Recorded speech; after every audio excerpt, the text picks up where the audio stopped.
Okay, so if you could tell me your name and your position with the university. My name is April Tyson. I am Associate Director for Financial Aid and Scholarships. Okay, and how long have you been in this position? In this position, I've been in this position since 2008, but I've been with the university professional since 2003. Okay, so what are your thoughts on the current situation with the Pell Grant possibly being cut? We hope that it's not cut, as students clearly need as much money as they can, and we're strong advocates for helping needy students the best we can. We don't have any final regulations right now on the Pell Grant status as of right now. We do know that they have eliminated what's called the crossover period, so a student can't get Pell Grant from 2 years as of right now. We do know that, but we don't know any final regulations that's going to govern us for the summer or 11-12 just yet, so we're still waiting on those. Okay, so can you tell me how long does it take for financial aid to be processed? That process can range. It really depends. It can be, we run an automated process that processes Pell Grant weekly for students. As of right now, if they're selected for verification or need to submit additional documents, it can really range depending upon how quickly the student submits what they need to our office. So I would say a good 2 weeks, potentially. Okay, can you tell me about the new system with the loans? As far as students having to accept loans now? Yeah.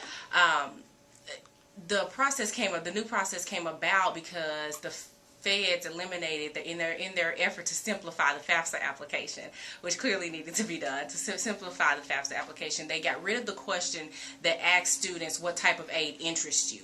When that question was on the FAFSA, then it gave us something to trigger off of to say if a student said I wanted loans, we knew to give them loans and put it out there as an automatic accept. Well, now without that question, we have to go and just offer loans to everybody because we have no way of knowing who wants them and who doesn't want them. So what it does require, it puts more of the responsibility on the student to go out there in a positive light. They have to go out there and actively look at their account. It makes them actually have to go out to their My Memphis account, which I think they'll benefit from anyway. Look at what's out there, understand what's out there, review what's out there, and actively accept, decline, or accept partial of what's out there.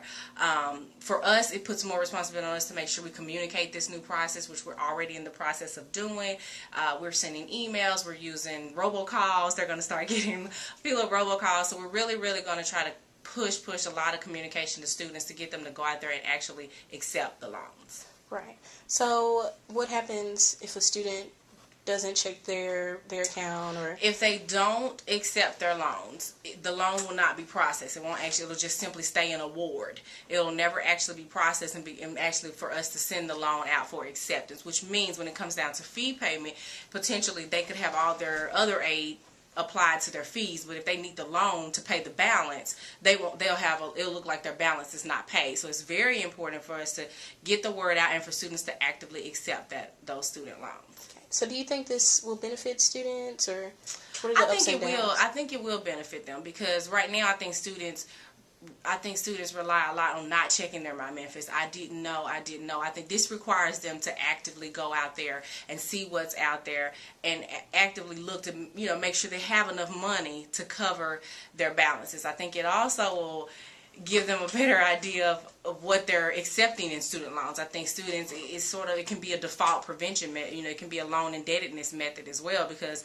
they're actually realizing a lot of students may just accept the maximum because that's what we put out there, when really they don't necessarily need to. Well, now if they have to actively accept what's there, they may actually look, I don't really need all of this, then I just want 500. It'll give them it can be of a loan indebtedness help as well. All right. Thank you so much for your time. No problem. Thank you.